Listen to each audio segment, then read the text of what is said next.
but it could be. I don't know. Right? I don't know.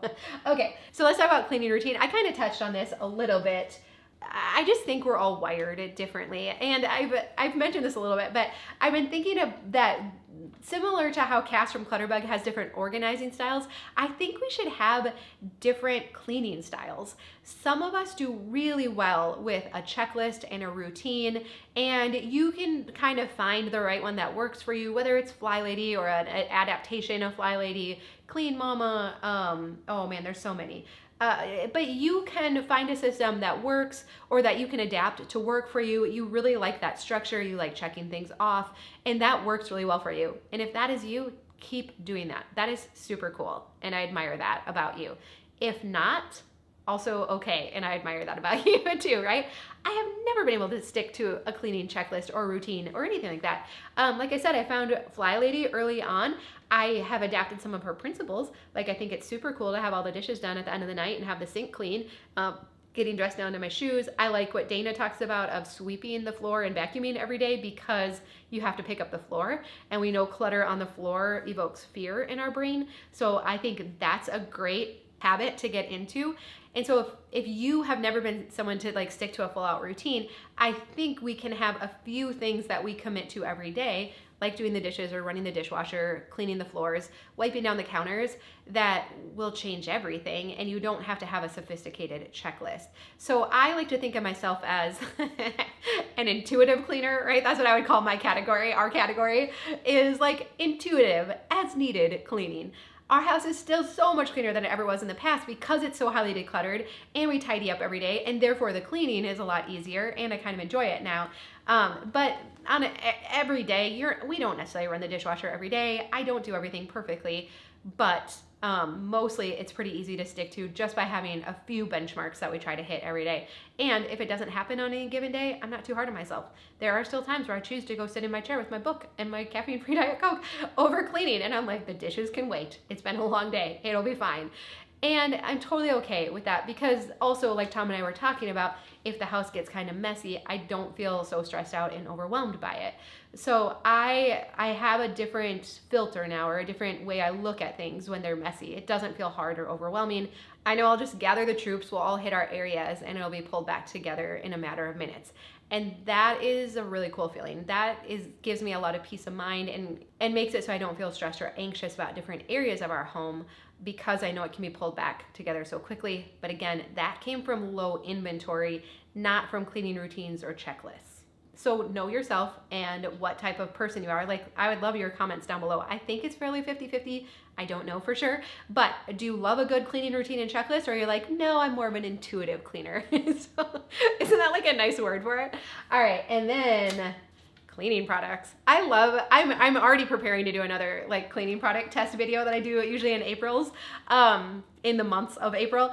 And so I'm gathering up some new things, but the rest of the year, I do not try new cleaning products. I find what works and I stick with it, because when we're constantly trying new things, it takes bandwidth, it clutters up the cabinets. I'm very quick. Like, if I try something new and it doesn't work, I move it back out. I donate it, I offer it to someone else to use. I'm not keeping that stuff in our home. So I find what works for us, for our season of life, what I like the smell of, what I like using, what makes things feel easier, and I just stick with it. So even our shower head had been getting, our water softener was not working, and so it got built up with lime and whatnot. And so for me, what works the best is vinegar and Dawn dish soap. So I just put some in a pie plate and put it in there to soak, and then it's pretty easy to clean. And that's also my shower cleaner of choice if I am the one to clean the shower, which, just so you know, every once in a while, like, if she's not able to come every 2 weeks or whatever, so I do the cleaning. Like, I'm not against it. Like, again, it's more the accountability.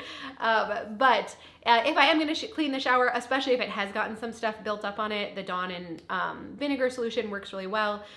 And yeah, I probably should have had gloves on while I was doing this. I like to be able to use my fingernails though to scrape at it, right? So then that doesn't always work if you have gloves on.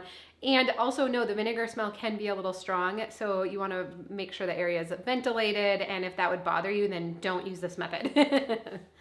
You know, but other than that, I've found that It's more the consistency of cleaning that makes it so that you don't need harsh chemicals and miracle products. Like I can't think of anywhere in my house where I'm like, I need a miracle product. Like I need something that's gonna cut through all of that and whatnot, because we do it frequently. Now, again, kind of like with decluttering, in the beginning, if you're getting your house back to square one, you might need some miracle products or harsher cleaners. I don't know what those are, but you might, to get back to square one. But I think for all of us, if we can get to a point where we're keeping up on the cleaning and deep cleaning, then we don't need a lot of really harsh products. We can get by with vinegar and baking soda, multi-purpose cleaners, and we don't have to keep a lot of cleaners. So declutter your cleaners. If you're not using them, if you don't like how it smells, if it hasn't worked well, just let it go. There's not something that's going to magically change where you're like, ooh, today I want to use that cleaner that I really don't like the smell of. Like, that's not going to come, right? Just let it go. Cut your losses. It's fine. We've all been sold things that don't work. I've maybe sold you a thing or two that didn't work for you. Don't get me started on the steam shot, right? But it happens. It just happens. It's trial and error. We don't know when we bring a cleaning product in if it's going to work or not. It's fine. It's totally fine. You have permission to let those go. Declutter your cleaning products. Keep them very simple. And I think that also makes cleaning more enjoyable and more likely to happen more frequently.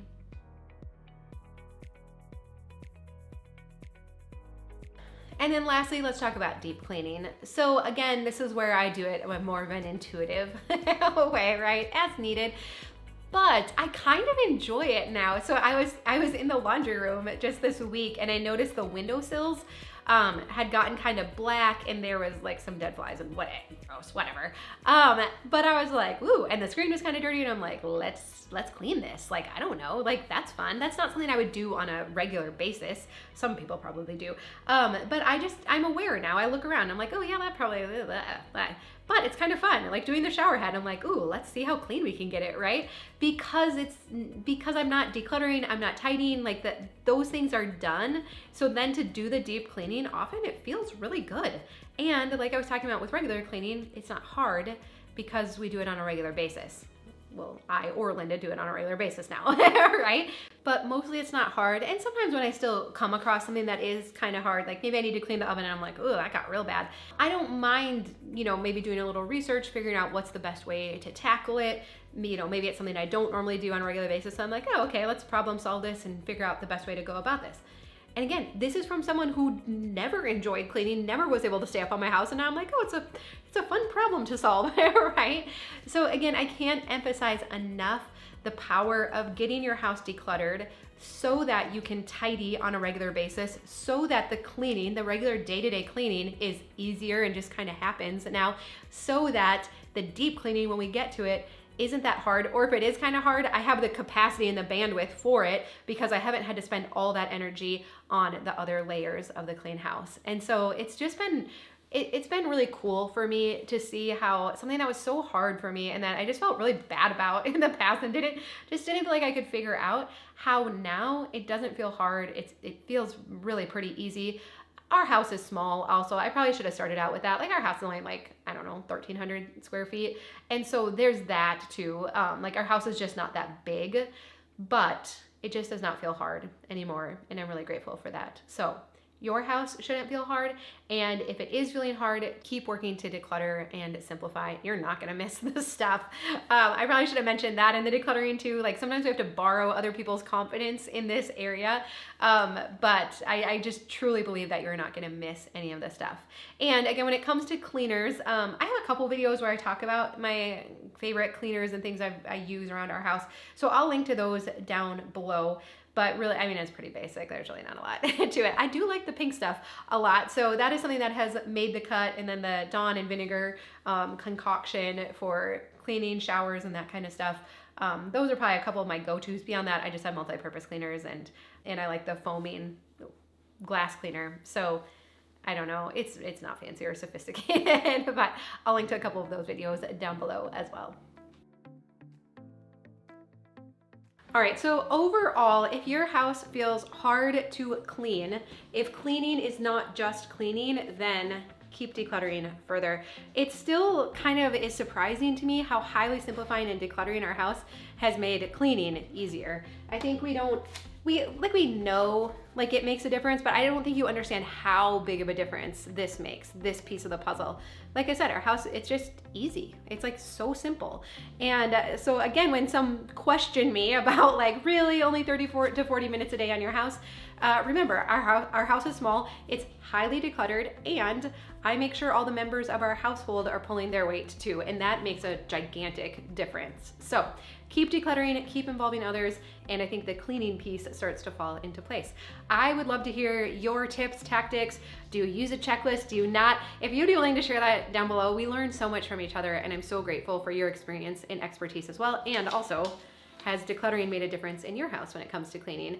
And like I said, I'll link to some of my other cleaning videos and I'll put some of my favorite cleaning products in the description here, and then those other videos too. And remember, body doubling. So if you need cleaning or decluttering inspiration, then playing videos in the background, they don't have to be mine. Playing videos in the background can be really helpful too. I love you. I hope you have a really good day, and I'll look forward to seeing you again soon.